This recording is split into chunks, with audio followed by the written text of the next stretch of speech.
Hello बच्चों, क्या हाल चाल। आज हम देखने वाले हैं क्लास 10th के जितने भी रूल्स हैं, जितने भी चैप्टर के रूल्स हैं उसको देखेंगे। सबसे पहले शुरुआत करते हैं चैप्टर 1 से, जिसका नाम है वास्तविक संख्या। इसको इंग्लिश में बोलते हैं रियल नंबर्स। तो इसमें सबसे पहले पढ़ने वाली बात यह है कि यूक्लिड विभाजन प्रमेय का क्या होता है। ये कथन है और इस कथन को हम किसी और कथन को सिद्ध करने के लिए इसका प्रयोग करते हैं। तो ये देखिए क्या लिखा है, दो धनात्मक पूर्णांक ए और बी दिए रहने पर ऐसी अद्वितीय पूर्ण संख्याएं क्यू और आर विद्यमान है कि ए बराबर हो जाएगा बी क्यू प्लस आर, जहाँ पे ए से बड़ा या बराबर हो सकता है आर, आर से बड़ा बी।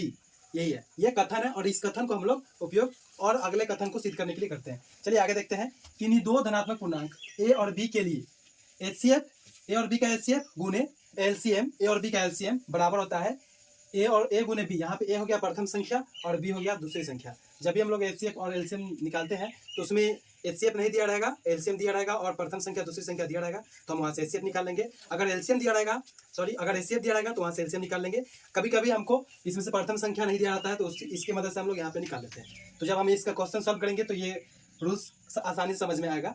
चलिए आगे देखते हैं परिमेय संख्या।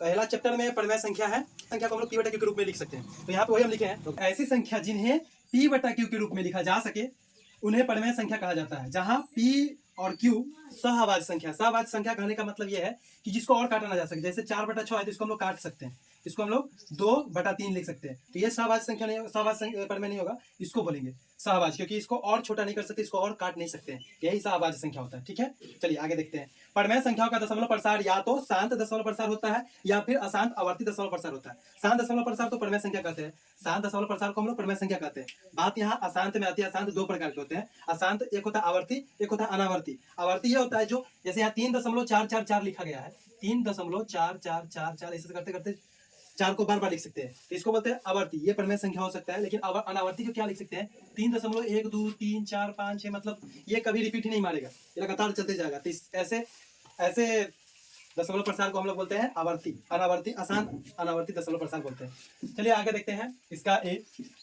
परिमेय संख्या P बटा Q का दशमलव प्रसार शांत दशमलव प्रसार कहलाता है यदि Q के अभाज्य गुणनखंड 2 के पावर n गुने 5 के पावर m हो तब। जैसे कि देखो ध्यान से, यहाँ पे Q कहने का मतलब यानी कि हर, जैसे कि आज 2/10 है, यहाँ 10, इसका हर कितना है 10 है, तो हर को हम लोग क्या लिख सकते हैं 2 गुने 5 लिख सकते हैं। और हर किसके रूप में आ गया, 2 गुने 5 के पावर, या n के मतलब पावर में कुछ भी हो सकता है। बस यहाँ पे क्या होना चाहिए, 2 गुने 5 होना ही चाहिए हर में, यानी कि क्यू में नहीं तो ये दशमलव क्या हो जाएगा, अशांत कहलाएगा। अगर ये नहीं आता है तो अशांत कहलाएगा, अगर ये आ गया तो शांत कहलाएगा। याद रखिएगा ध्यान से। यही चीज हम दूसरा में लिखे क्या है कि बी में परिमेय संख्या P बटा Q का दशमलव प्रसार अशांत आवर्ती दशमलव प्रसार कहलाता है यदि Q के अभाज्य गुणनखंड 2 के पावर n गुने 5 के पावर n के रूप में न हो। यानी कि अगर 2 के पावर n गुने 2 के 5 के पावर m हो तो अभाज्य संख्या, उसका अभाज्य गुणनखंड परिमेय संख्या हो जाएगा। अगर वो नहीं आया तो क्या कहलाएगा, अपरिमेय संख्या कहलाएगा। ध्यान रखिएगा, ये यहाँ हर की बात किए हैं, याद रखिएगा, अंश का बात नहीं। हर में 2 गुने 5 उसके पावर में कुछ भी आए, 2 के पावर में कुछ भी आए या 5 के पावर में कुछ भी आए, अगर ये 2 गुने 5 है तो ये परिमेय संख्या कहलाएगा, अन्यथा वो परिमेय संख्या नहीं कहलाएगा, जो कि बी में लिख चुके हैं। अगला चैप्टर है बहुपद, जिसको इंग्लिश से बोलते हैं पॉलिनोमियल। ये भी बहुत ही इंपॉर्टेंट चैप्टर, इसमें से बहुत सारा क्वेश्चन पूछा जाता है। तो यहाँ देखिए बहुपद का पहला हम पॉइंट क्या लिखे हैं, पीएक्स को ही बहुपद कहते हैं। और इसका परिभाषा क्या है, ऐसे बीजीय व्यंजक जिसमें चारों का घातांक सदैव पूर्ण संख्या हो। पूर्ण संख्या आप लोग भली भांति परिचित होंगे, तो बता ही देते हैं। चलिए, पूर्ण संख्या कहने का मतलब जिसके जो पूरा हो, 1 2 3 4 5 पूरा हो, दशमलव में नहीं आए या बटा के रूप में नहीं हो। अगर दशमलव में आए और बटा के रूप में आए तो वो पूर्ण संख्या नहीं कहलाएगा। और बाकी जैसे ये सब जितने हैं पूर्ण संख्या कहलाएगा। जैसे कि यहाँ पे हम लिखते हैं x के पावर 1, ये हो जाएगा बहुपद, क्योंकि ये पूर्ण संख्या। मान लीजिए 5x के पावर 2, ये सब क्या है, पूर्ण संख्या, इसके पावर में पूर्ण है तो ये बहुपद कहलाएंगे। अगर ये पावर में पूर्ण नहीं आए तो बहुपद नहीं कहलाएंगे। पहले बहुपद की घात क्या कहलाता है, घात को इंग्लिश से बोलते हैं पावर।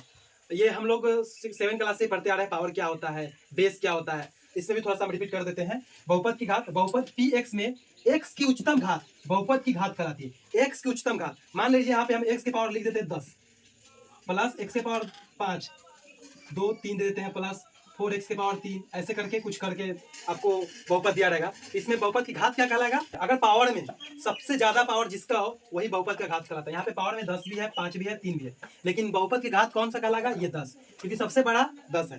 इस तरीके से और भी एग्जांपल हो सकते हैं। आगे बढ़ते हैं। रैखिक बहुपद, रैखिक बहुपद को इंग्लिश से बोलते हैं लीनियर पॉलिनोमियल। इसको लिख ही देते हैं, इसको बोलते हैं लीनियर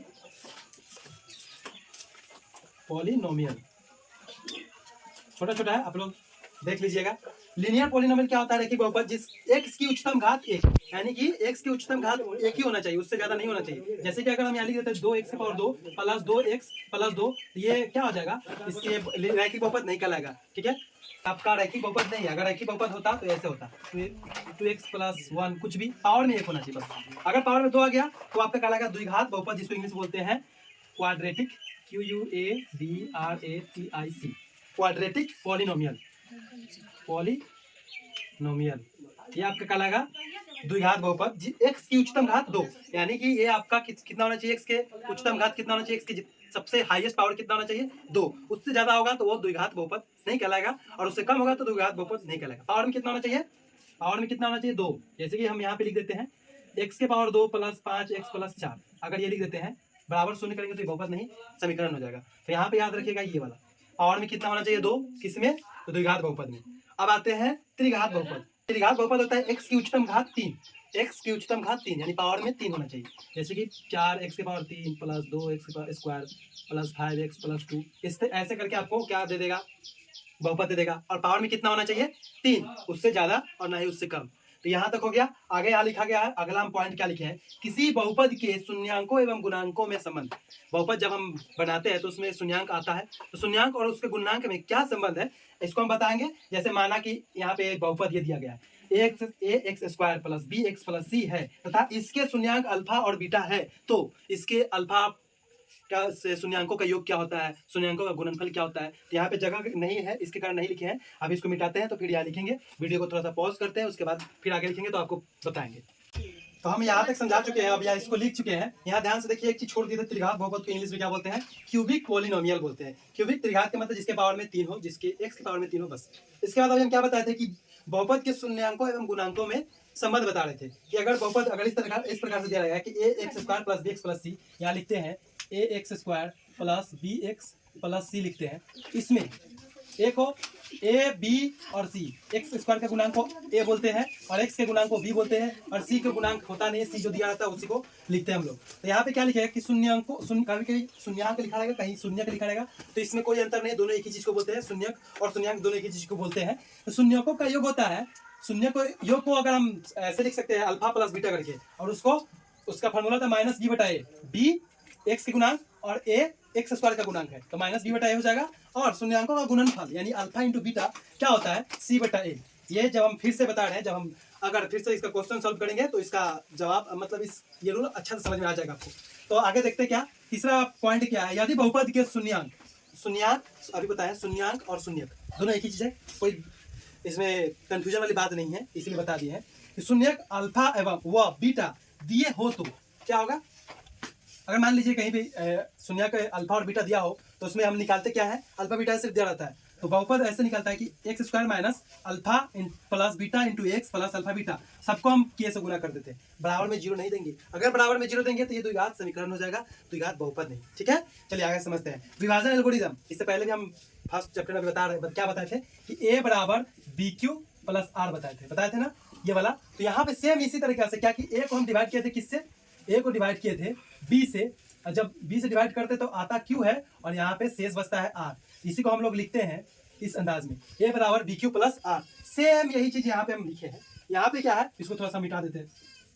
यहाँ पे क्या है देखिए ध्यान से कि यहाँ पे क्या होगा, पी एक्स को हम लोग बीच में लिखते हैं, डिवाइड करते हैं उसको बोलते हैं हम लोग जी एक्स बोलते हैं। और क्यू इस जी एक्स को यहाँ पे लिखेंगे, पी एक्स में भाग देंगे जी एक्स से, तो आगे क्या मेरा क्यू एक्स, इधर क्यू एक्स हो जाएगा। और जो यहाँ पे जो शेष बचता है उसको हम लोग बोलते हैं आर एक्स। बस बचपन हम लोग क्या पढ़े थे, भाज्य बराबर भाजक गुने भागफल प्लस शेषफल, ये पढ़े थे ना, भाज्य बराबर भाजक गुने भागफल प्लस शेषफल, ये चीज हम लोग बचपन पढ़े थे, पांचवा या छठा क्लास में पढ़े होंगे। तो इसमें क्या है, भाज्य को बोलते हैं हम लोग पी एक्स, ये हो जाएगा पी एक्स, बराबर है तो बराबर देंगे, भाजक जो हो जाएगा, भाजक जो यहाँ पे होता है उसको बोलते हैं जी एक्स। ठीक है, गुना है तो गुना देंगे, भागफल जो यहाँ पे हो इसको बोलते हैं भागफल, इसको बोलते हैं इसको भाज्य बोलते हैं, इसको भाजक बोलते हैं, इसको शेषफल बोलते हैं। तो भागफल कितना है QX, ध्यान दीजिए ये G है और ये Q है, QX प्लस शेषफल कितना हो जाएगा RX। यही सेम चीज हम यहाँ पे लिखे, इसी को बोलते हैं विभाजन एल्गोरिदम सूत्र। ये हम पहला चैप्टर के रूल्स में पढ़े थे, A बराबर BQ प्लस R, और इसमें भी पढ़ रहे हैं कि PX बराबर होता है GX गुने QX प्लस RX। बस इतना ही था दूसरा चैप्टर में, पहला और दूसरा चैप्टर समाप्त हो चुका है, और तीसरा चैप्टर और चौथा चैप्टर का वीडियो हम अगले में बनाएंगे। तब तक आप इस वीडियो को देखिए, गौर से समझिए, अगर कोई प्रॉब्लम आ रहा है तो कमेंट में लिखिए कि सर यहाँ प्रॉब्लम है, हम उसको सॉल्व करके आपको बता देंगे। तब तक के लिए जय हिंद, थैंक यू।